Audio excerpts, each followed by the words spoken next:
Okay, today in math we're going to be writing different addition stories and writing the math equation that matches. So when we tell our addition stories, we're going to be using the words first, then, together, plus, and equals. So we won't use them all in every story, but those are some words vocab words that we'll be using. Okay, so first I'll tell you a little story using our manipulative. One sunny day, 4 frogs jumped into a pond. 1, 2, 3, 4. 4 frogs jumped into a pond. And then later that day, 2 more frogs jumped into the pond. So if we're going to write a math sentence or equation matching that, we would start with 4 frogs. We have 4 frogs, and then what do you think we'll add? 4 frogs jumped into a pond, and later that day, 2 more frogs jumped in. 2 plus 2 more frogs. We know that 4 plus 2 equals 6. Okay? Okay, so now let's make up a equation together about the frogs. What can you think? Can anyone think of a little story? A new story? Yeah. What could we start with? They can all go into a pond. What should we say? 3 frogs? 3 frogs? Sure. So what would we write? 3 frogs. And then what will happen? Later, 3 more frogs jumped into the pond? Yep, we can do that. 3 more frogs jumped into the pond. So plus 3 equals 6 frogs. Okay, so now with your whiteboards, I will tell a story and I want you to find the math equation that matches the story. So, Ted has 5 ladybugs in his bug jar. 2, 3, 4, 5. And then Ted's sister put 3 more ladybugs in his jar. So how many ladybugs does he have altogether?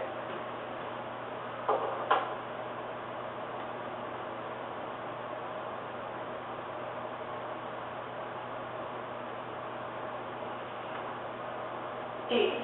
Okay, so how did you know what to write in your sentence?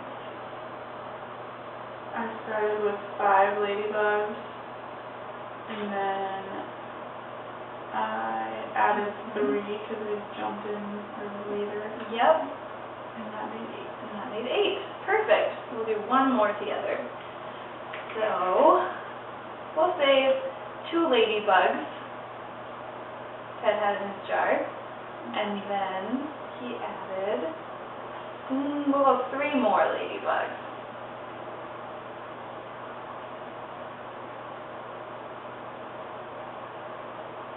So what did you write for your math sentence? I did 2 ladybugs plus 3 more equals 5. Perfect. Okay, so now with your partner, I want one person to tell a story using either of the frogs or ladybugs, and the other person will write the sentence that matches it. And then you'll switch. First? First, there was 2 frogs that were hopping together.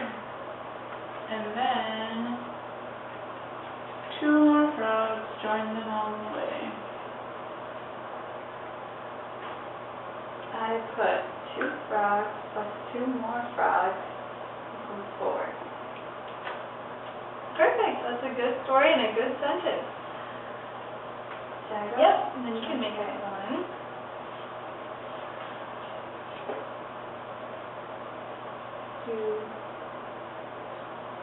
Two ladybugs were on a leaf outside, and then 5 more ladybugs joined them.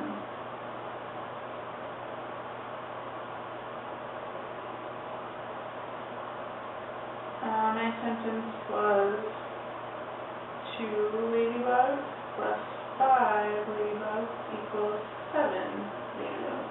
And I like how you added more the second time. It's kind of different. Okay, good. So now to finish our lesson today, we will play a little game. It's like Go Fish, but with our addition sentences.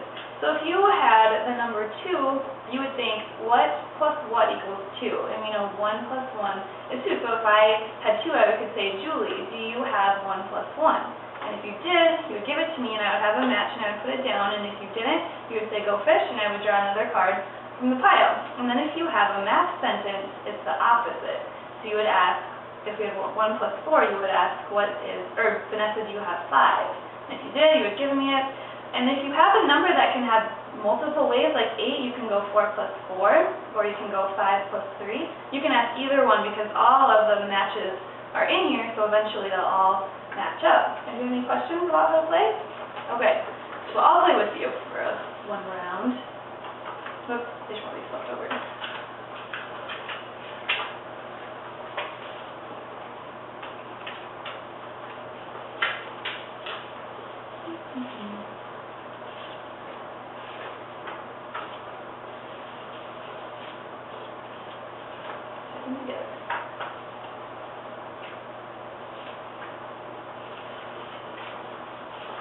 Everyone should have 7 cards. Does everyone have 7?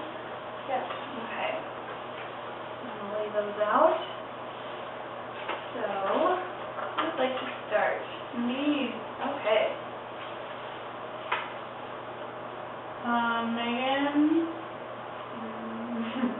do you have a 9? I have 9. I do. Okay. So you go again? Yeah. Okay.